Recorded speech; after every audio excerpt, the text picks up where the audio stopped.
c'est la première fois que je parle, je voudrais vous dire bonjour. La question est compliquée.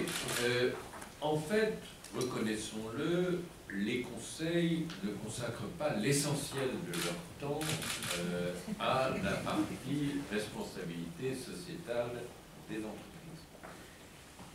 Le changement qui s'est produit, c'est que, au fond, il y a une dizaine d'années, les conseils étaient, je dis pas indifférents à leurs actionnaires, mais moins préoccupés qu'ils ne le sont aujourd'hui de l'opinion de leurs actionnaires, du vote de leurs actionnaires, et cette sensibilité aux actionnaires a augmenté sensiblement.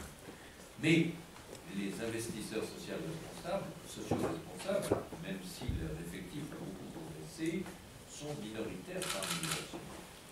Et donc, la sensibilité plus grande à l'opinion des actionnaires a introduit, de fait, une sensibilité plus grande au court terme. Et donc, il y a deux mouvements un peu contradictoires, hein, et j'aurai l'occasion d'y revenir.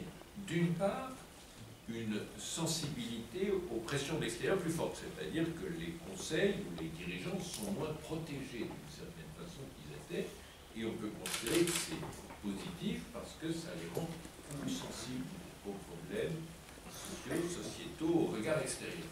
D'un autre côté, cette intervention accrue des actionnaires fait que l'équilibre court terme-long terme, M.